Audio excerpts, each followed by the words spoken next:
Finally, frequencies open. Welcome back to Trek Retrek here on Geek the F Out. I'm Captain Johnny. I'm Ensign Kayla. I decided, instead of waving, I decided to start writing. I don't know. Okay. I'm taking notes for editing purposes. Hi. This episode. This episode is episode 28, The City on the Edge of Forever. TVGuide.com says Harlan Ellison wrote this classic episode. We'll talk about that later. In which McCoy, delirious from the accidental ingestion of an experimental drug, no, that's also kind of wrong, leaps through a time portal to the 1930s New York City with Kirk and Spock in pursuit, where their actions can affect the course of history. Yeah, experimental, interesting, because I don't think it was just you got to be careful with it. Yep, pretty much. Yeah, I don't know where they got that from. Very weird. Clearly someone wasn't quite paying attention there. Yeah. All right, so this episode we open up on the bridge as always, and there is a red alert and something's attacking them, question mark. This sounds like last episode. Yeah. Sounds like a lot of these episodes. The control circuits are about to overload, and Sulu's controls blow up in front of him, and he passes out.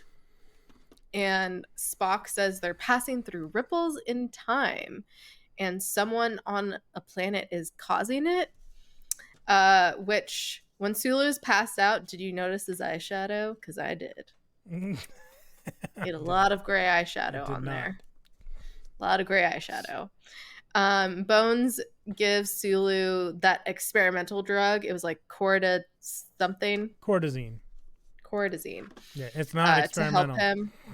Not experimental. And then he accidentally injects himself with the whole rest of the tube of it.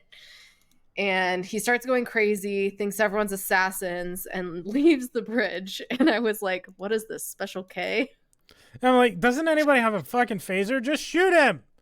Like, when you have guns that literally all they do is make someone unconscious, maybe I would be a bad Starfleet officer, because I would be shooting everyone all the time just to knock them out. Like, anytime there's even the slight hint of a problem, phaser, you're done.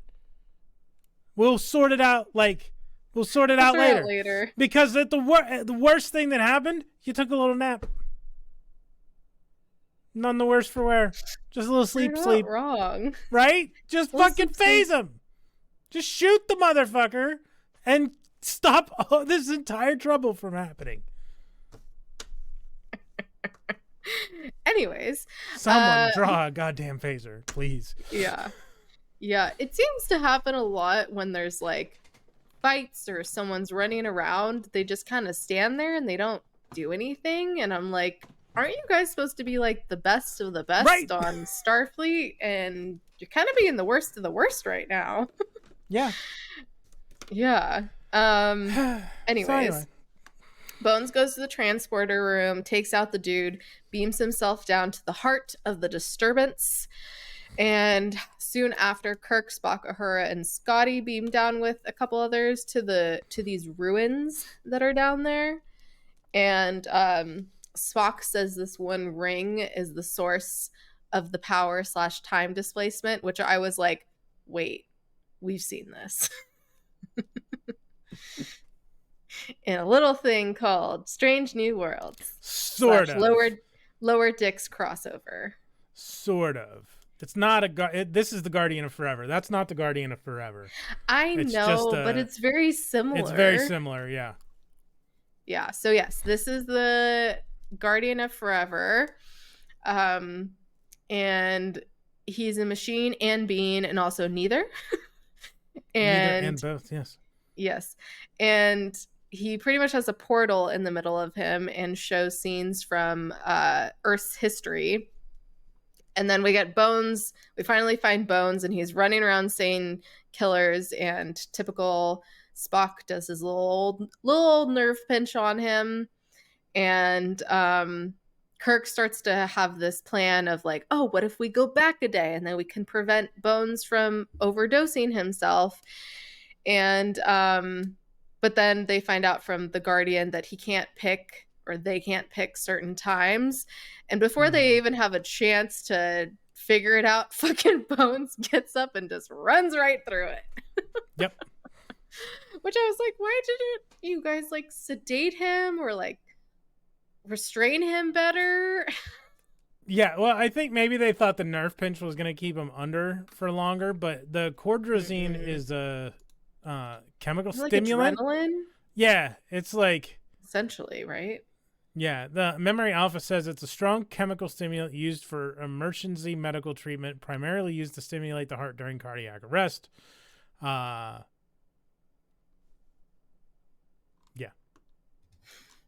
Yeah. But apparently also makes you fucking crazy and sends you running through time portals. Clearly. And then quickly they find out that Uhura can't reach the Enterprise, and they're like, well, Bones changed history. We're fucked. And Spock tries to figure out when they can jump to go back in time before Bones gets there. And before Kirk and Spock go, Kirk tells Scotty and Uhura and the others, like, if we're not back in time, just find a time in history and go there. Yeah. To survive. I was like... So, here's my thought about that. Okay, so the Guardian of Forever plays scenes from Earth's history. Just sit and wait until it catches up with your normal time, and then jump through and go to Earth in the present, or like 2 weeks ago. I just wonder if it doesn't, like, if there's a kind of a stopping point. Maybe there might be a cutoff. Anytime. Yeah, like it's like it cuts off 100 years ago. But still, sit and watch. Kind of like history books. Like if you read history books, they cut off like 10 years ago. Because it's not quite history yet, and also fake news.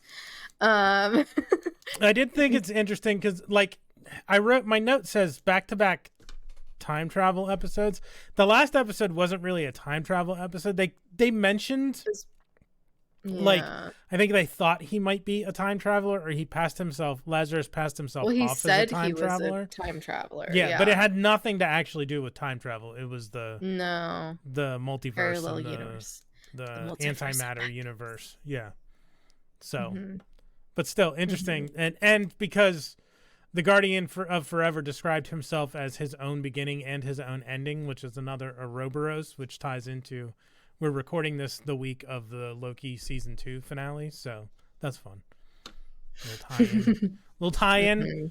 By the time this comes out, by the time this premieres, we will have already talked about the end of Loki. So, indeed, and if you haven't watched that, go watch it. I'm sure it was a lot of fun. Yes. And and so Kirk and Spock jump into the 1930s. Well, 1930 to be exact. They realize they're very out of place looking there. It's the Andy Griffith set again. Same as in Miri. Oh, yeah. Same as in Return of the Archons. That street's starting to look real familiar. Just like the Vasquez rocks from last episode. I'm like, hang on, this planet looks familiar. Wait a second. So they realize they're out of place looking, and they're like, but we can't explain Spock away. So Kirk's like, we'll just have to figure it out, and Spock's like, that'll be interesting. So Kirk steals clothes from balcony, but of course they get caught by a cop. And they say Spock is Chinese, and he got his head caught in a rice picker, and that's how that happened to his ears.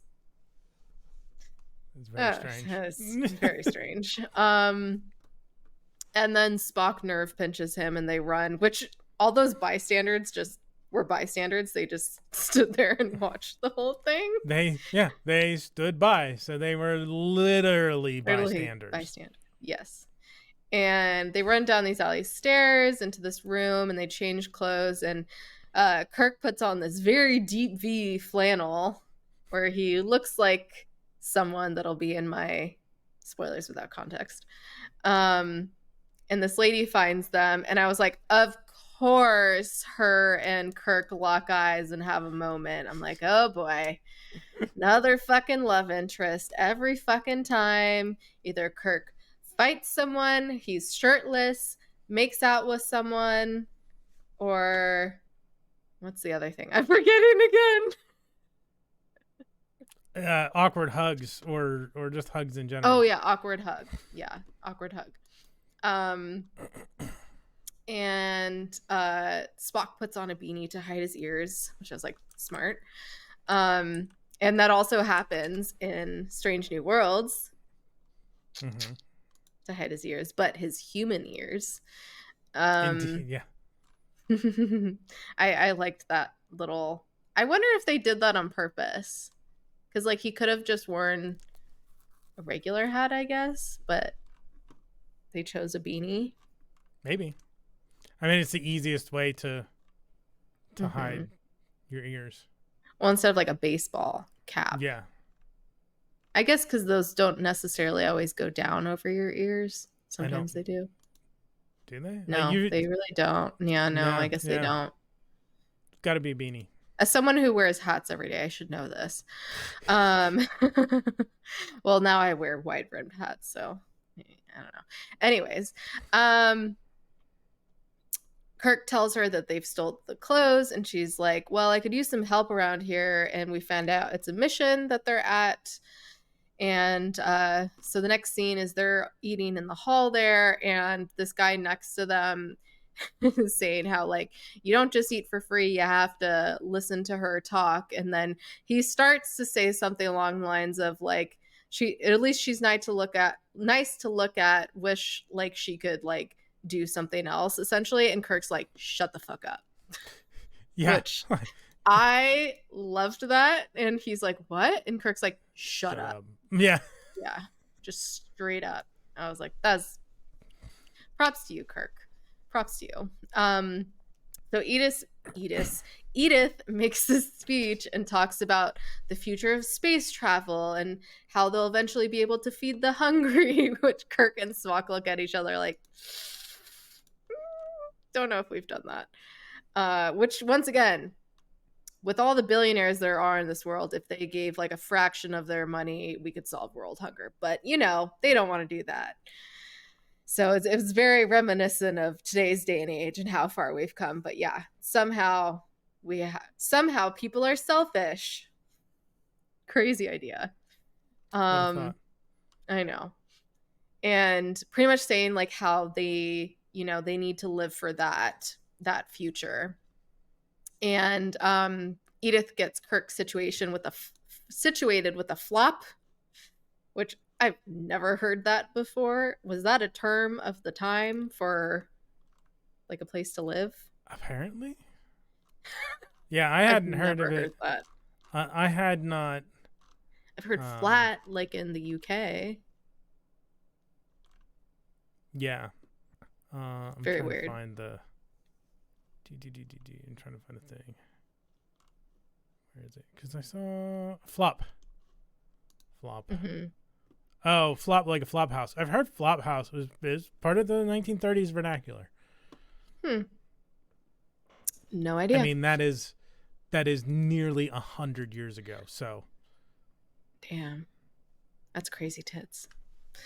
Only 30 years before this episode was filmed, but still, for us now, it's like 100 years ago. Well, like 37 years, but who's counting? Well, 30s, not 30s in general, like the decade. They're in 1930. That's what she says later. She's like, try 1930. Yeah. But the article said it was a 30s vernacular. I don't know how long it was part of the... Got it. I don't know. Good question. When it fell out Anyone from the 30s listening? I mean, tell us. There might be, considering some of the comments we get. Yeah. So yeah, Spock is making this contraption. He's basically trying to make the whatchamacallit work. Now I'm blanking on the name. Tricorder. his tricorder, yeah. And Kirk comes in with groceries. This scene was so funny because like Kirk's like, I'm out trying to help us survive, and you're working on this thing and asking for fucking platinum. Yeah, 5 or 6 pounds of platinum. When it's this exciting offer, when Edith comes in right after and she's like, you can make 22 cents to work for 5 hours. 22 cents an hour. 22 cents an hour. Yeah, and so she sees the device and she's like, what's that? Which, like, anyone from that time would be, which, I mean, obviously she's very forward thinking and, you know, but still, like, that's clearly out of place. And Edith ends up catching Spock opening her toolbox, not a euphemism, and confronts him. Well, by the way, I did the calculation. 22 cents would be equivalent of $4.05 today. So still not a great conversion. Once again, I think this inflation calculator thing is wrong. Maybe. Yeah. Like we talked about in Loki, it is wrong. Anyways, he says he'll return them in the morning. She says as long as like he can have them as long as Kirk walks her home, or she walks her, I don't know, which I was like, okay, interesting trade-off, but all right. So Edith and Kirk talk and walk, tells her that they're from the future. Spock gets to working on it. Sort of tells it like he does it in a way that that is not like believable. Like I don't think she seems to suspect that something is up with these two, but not that they're actually time travelers. Yeah. So Spock gets the tricorder working and sees that Edith has been killed and shows it to Kirk, but then also all of a sudden it changes. Or no. The device starts fuming, and then he says that she'll either die that year or be famous in 6 years, and it'll all depend on what Bones does. So she might have to die for everything to be set right.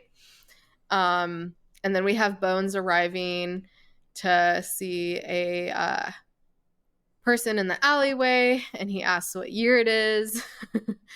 And back with Kirk and Edith, she has a feeling man will want to go to the moon, and Kirk's like, ha ha ha ha ha, you have no idea. Yeah. And then Bones talks to the guy in the alley, and he's like, what is this, like a modern museum?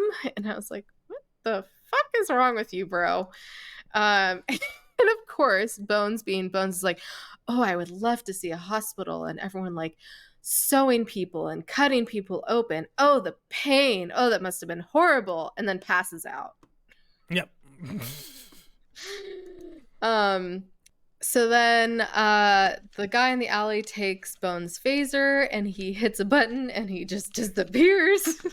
Yeah, and like this dude with like almost no sound. Like I was expecting the phaser because you remember it was back in Kodos, the Executioner. They found that phaser that was overloaded in Kirk's quarters that was gonna blow up. Like that's what I was expecting to happen. Not just bright glow, gone. Yeah. Yeah. I was expecting a big bada boom. There was no bada boom. Bada boom. Big bada boom. Big boom. Big boom. And then Kirk and Spock talk about Bones already being there and needing to know if she lives or dies. Then we have Bones wandering the streets. He goes into the mission. Edith takes him to a cot in a room. Yeah, like and just misses Spock. Like just misses Spock. Spock walks in the background and then starts pouring coffee, and yeah. I was like, good one. And And they find out because of Bones saving her that Germany essentially wins the war. Yeah. Since they developed the A-bomb first. I'm like, wow, that is a major change to history. And that's when Kirk is like, I'm in love with her. And I was like, you've known her for like a week? Maybe? They didn't really say how long Kirk and Spock were there. But even if it was like a month. Could be like a week or two. Very short amount of time. But basically find out she must die, unfortunately. And then we have Edith and Bones talking. Bones admits he's the chief medical officer on the Enterprise. And she's like, you don't look like you're in the Navy, but all right, dude. Yeah. Yeah, she does not believe him. And Kirk catches Edith from falling down the stairs, and Spock is like, she might have died. That's maybe how she died. Yeah. And then Bones is finally doing better. He wants to help out to thank her. And we have Edith and Kirk walking, and she's like, "Oh, let's go to the movies." And then Kirk's like, "What movie? Like who?" And she's like, McCoy said the same thing. And Kirk's like, "McCoy? Where is he?" And like runs back, and of course is like yelling Spock. And somehow both Spock and Bones come out of the building at the same time. I was like, first of all, how would Spock hear him? Well, I guess he has really good hearing, but like the irony that Bones came out at the same time too. Well, Spock had started walking down the sidewalk. So he was. Oh, okay. Yeah, he turned when they were standing in front of the building, like Kirk, Spock, and Edith saying goodbye. Like Kirk and Edith started crossing the street, and Spock turned to his right and started walking down the sidewalk. So when Kirk yelled for Spock, I'm imagining, turned around and got back to the front doors just as Bones was coming out of the mission. Mm-hmm. What do you have to say about that? Fucking A.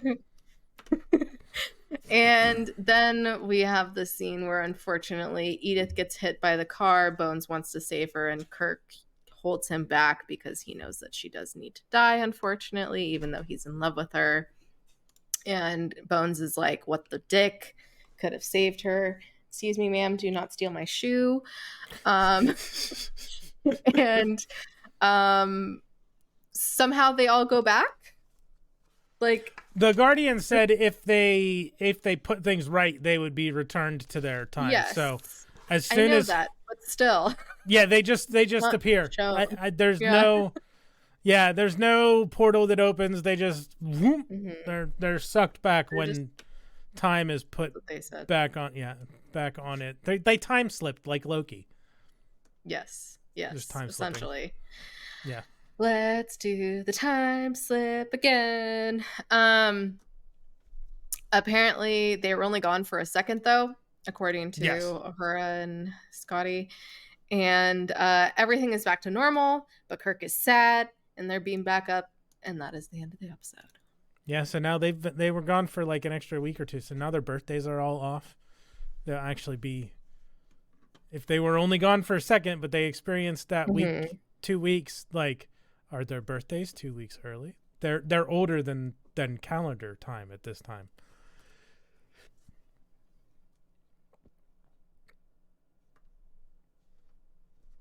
I don't know. So lines and moments, or do you have any other thoughts? First? I didn't write a lot down. I expected that I was gonna write more, but literally, like, that's it. Like, that's it. Doesn't anybody have a phaser? Another road back-to-back time travel. Andy Griffith said again, 5 or 6 pounds of platinum.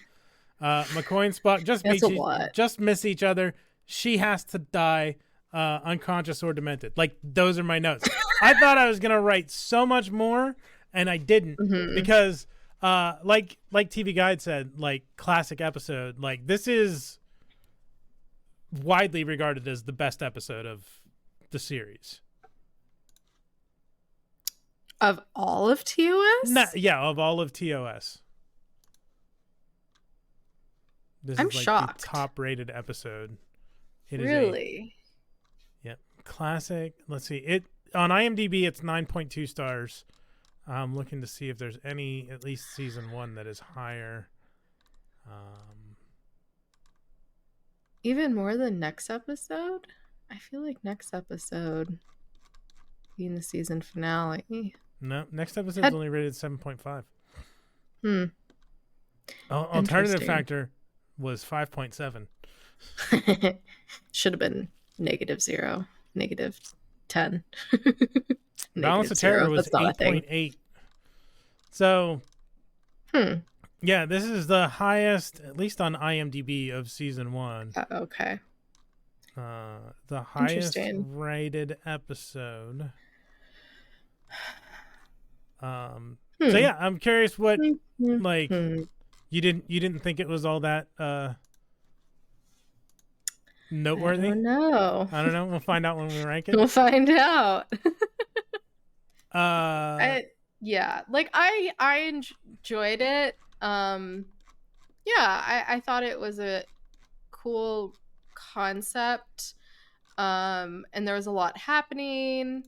It wasn't just the same thing repeating itself again like last episode.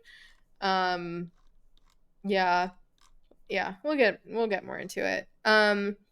Lines and moments. Yeah, mine is really the only standout line I have is you probably I kind of alluded to it when I read through all my notes.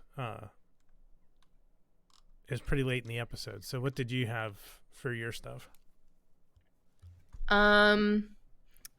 Let's see. I'm trying to find them. I don't know if I have any lines besides that's what they said.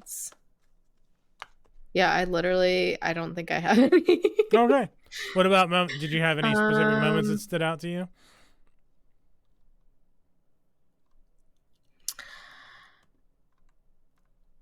I've forgotten everything already.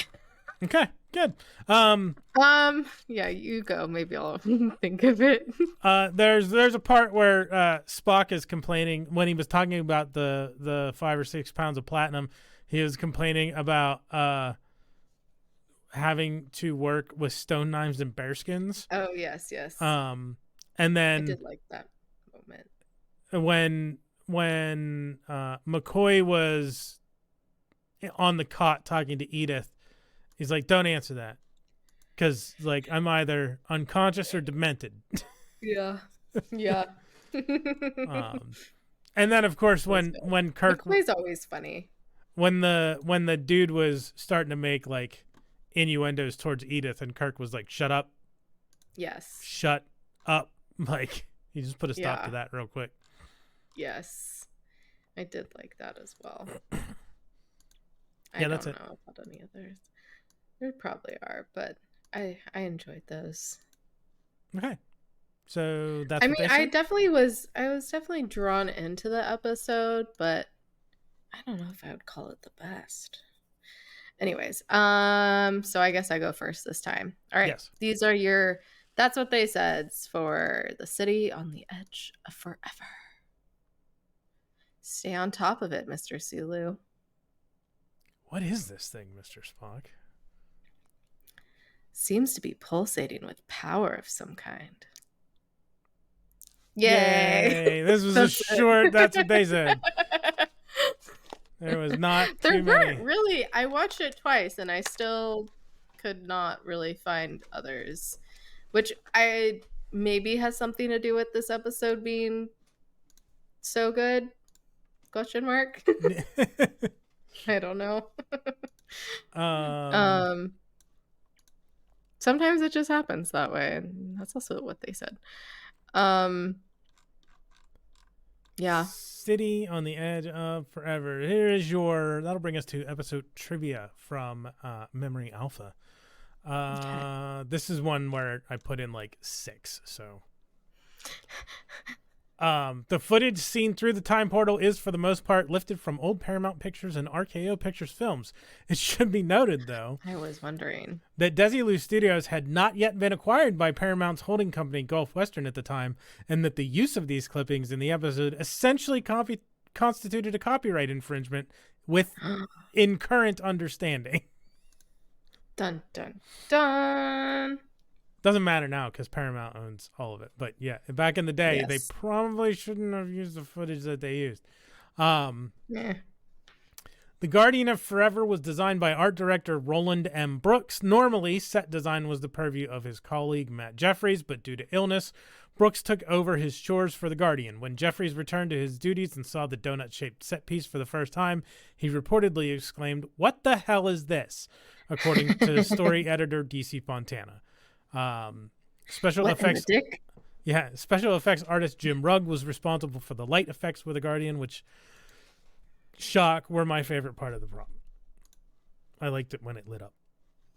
Yeah, I did too. Oh, I just thought of something I could have used for. Damn it. Spoilers without context. It's still kind of related to something I did use, though, so I'll bring it up. No stardate is logged in this episode. B. Joe Trimble assigned a stardate of 3134 based on Harlan Ellison's original teleplay, which covered stardates 3134.6 to 0.8. A comparison of the calendar on the wall behind Kirk and Edith when she calls him and Spock uncommon workmen to the real calendar from 1930 shows that this episode was taking place May 1930. However, the calendar year and date were taped over and the month only shows 30 days. Oh no, that's not that. Those are my okay. I got confused. That's it. That's all I have, because I missed the heading. I thought there were more because the heading I have in my thing to indicate that it's going to the episode trivia for Operation Annihilate was like right up against the last thing for City on the Edges Forever. But there is something I wanted to talk about with that. But I think I will save it for when we rank it. Okay. So that will bring us to... What do we say to that? Fascinating. That will bring us to lick my hair. Spoilers without context. Now you go first. Yes, since you went first last time, and with and I have a dog on me. And you have a dog on you. We'll bring my spoilers without context up on the screen. I did the Breaking Bad meth just to indicate drugs, just in general, because of the cordrazine making Bones go crazy. I did the Ouroboros because the Ouroboros is all the rage right now with Loki season 2 having just ended, and OB, and the Guardian says, "I am my own beginning and my own ending," so he's essentially an Ouroboros. And then I used a fake bearskin rug. And he's a circle. Yeah. And I used the fake bearskin rug for Spock's comment about stone knives and bearskins, like with the vacuum tubes and whatnot. And then I used Gone with the Wind and Clark Gable, because even though that movie was not out at the time, like that was one of the things that they said in the script. Like Clark Gable wasn't a leading man at the time that the episode took place in the 30s. But they didn't think that the audience would recognize the name of the person who would have actually been a leading man at that time. So they used Clark Gable, even though it's kind of an anachronism. And interesting. Accurate. Could not do that these days because people are like, no, it wasn't a thing at the time. So those are my spoilers without context. So very good. Ensign Kayla, we'll bring yours up on the screen. So yes, I had to use the Brawny Man for Kirk's deep V flannel that he wore.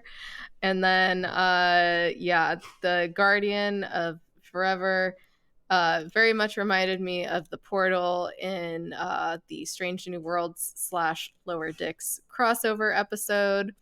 Mm-hmm. And then I just searched photos of the Depression. Oh. That's what I found. And then I did a rock because of the rock was talking. The Guardian was a rock that was talking. Oh, okay. From Everything Everywhere All at Once. Oh, right. That's what that rock is from. Like, I saw it and I'm Yes. just thinking, why did she use a pet rock? And I forgot about that's the rock from Everything Everywhere All at Once. Which the thing that I realized I should have used was the donut in Everything Everywhere All at Once. Or not the donut, the bagel, the everything bagel, because you know that's pretty much the Guardian. I right? was surprised you didn't use the Rocky Horror Time Warp, because you almost always use that. I almost did. I almost outdid. But I could have used it last episode too. I think it would have worked better last episode with Kirk, you know, going through the warp. Yeah, that was not a time warp though. That was an alternative warp. Okay, well, whatever. Anyway, yep, that's mine. Good.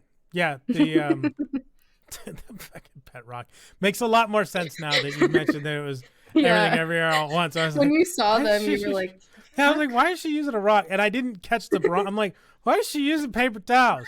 But they're both very good. Very good. Excellent. Okay.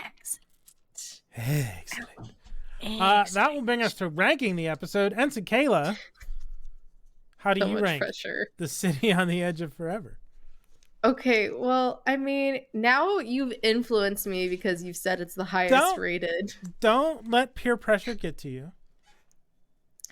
I found it very intriguing. It was a different concept. A lot of shit was happening. There was a lot of stuff they had to deal with, a lot of stuff they had to resolve. There was a little bit of comedy. Kirk shutting down that asshole gave it extra points for sure. It was entertaining. I think once again, I think the fact that I couldn't find that many that's what they said says something about it. You know, either just that it's more serious or the fact that I was just so into the episode that I wasn't paying attention to things that could be that's what they said. So I'm gonna say Commander. Okay. Because even though it's really good, I don't know if it's essential to watch. Like, it's really good, but I don't know. I feel like there have been other episodes that have been more entertaining, I guess. It's the best way of putting it. Are you not entertained? I don't know. Yeah, I'm gonna say Commander. Okay. I'm sorry. Don't apologize for your opinion. Jesus. That's fine. I'm interested. It's interesting to me. And again, like, this has, so when other people say that this is the classic, like, best rated episode of Tartans, that's with like 50 years of history behind it. Like, from when it debuted to now, and other people telling other people that, you know, this is the best episode, and having their opinions impacted by what other people are telling them. I'm definitely ranking it Captain because I do think it is, like, because of the legacy of this episode and the reception to it. I think it's one that everybody should watch to form their own opinions on. I mean, you should still watch it. Yeah. I would just not say it's like top tier. It's definitely way better than the last episode. That's for sure. It's like night and fucking day. It's interesting. And I had to rewatch last episode. I'm like, dear God, Lord, help me get through this.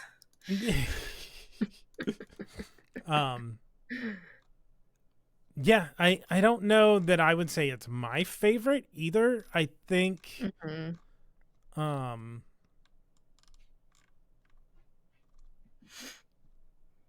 don't know. I'm scrolling through the list of the episodes, just looking at them, trying to think, is there one in particular that I liked more than this one? I can't think of any that I liked more, but there's definitely a few that I liked at least as much as I liked this one. So yeah, Captain is what I'm gonna give it. Kayla gives it Commander. Okay. It's perfectly fine. That's viable. That's her opinion. She's entitled to it. Okay. Even if it's wrong. Someone comes to me and Wow. I'm kidding. You can't. Opinions cannot be right or wrong. Someone's gonna come for me in the comments and be like, "How dare you not rank this captain?" And I'll be like, "Oh, here's the thing.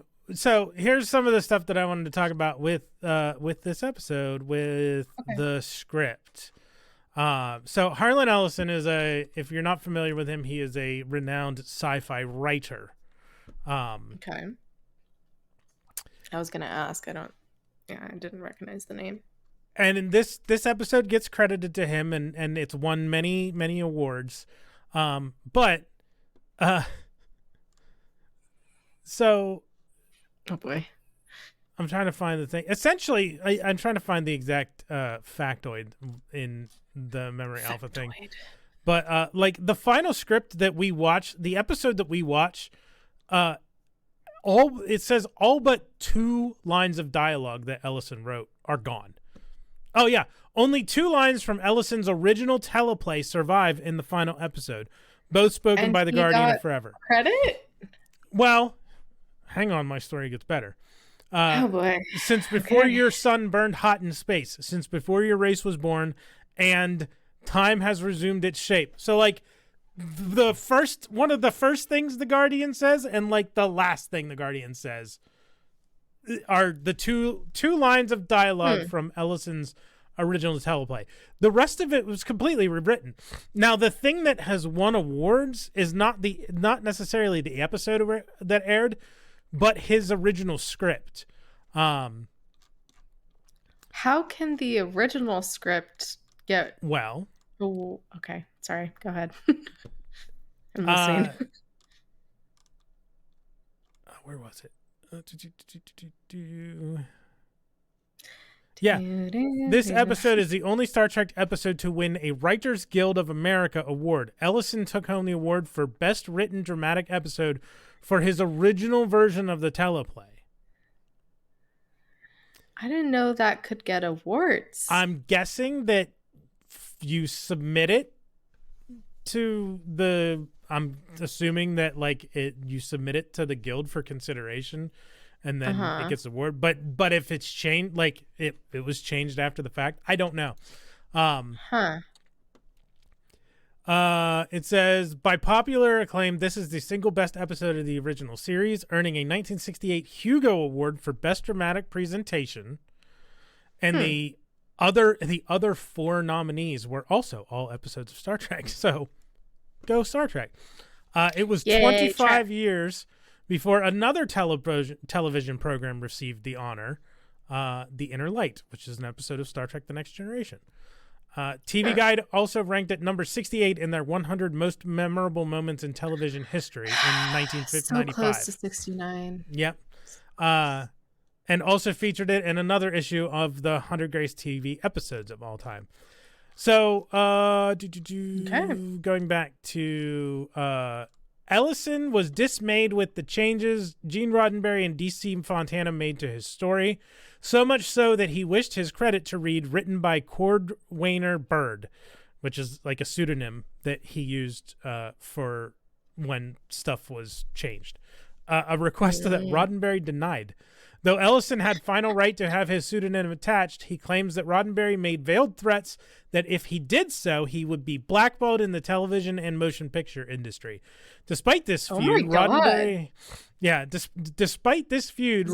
listed this as one of his top 10 favorite episodes in an issue of TV Guide celebrating the 25th anniversary of Star Trek. In his own defense, Ellison stated he had no real problem with DC Fontana rewriting him, but rather with the extent and number of unpaid rewrites the studio and network got out of him, to say nothing of exaggeration-prone Gene Roddenberry telling fans that Ellison's script showed Scotty selling drugs. The script didn't feature Scotty at all. Roddenberry apparently denied... Pay your writers. Yeah. Roddenberry apparently denied Ellison's pseudonym request because he knew everyone in the science fiction community was aware that the Cordwainer Bird credit was Ellison's way of signaling his dissatisfaction with the way production people treated what he wrote. It would have meant that Star Trek was no different than all the other science fiction shows in mistreating quality writers, and could have resulted in prose science fiction writers avoiding contributing to the program.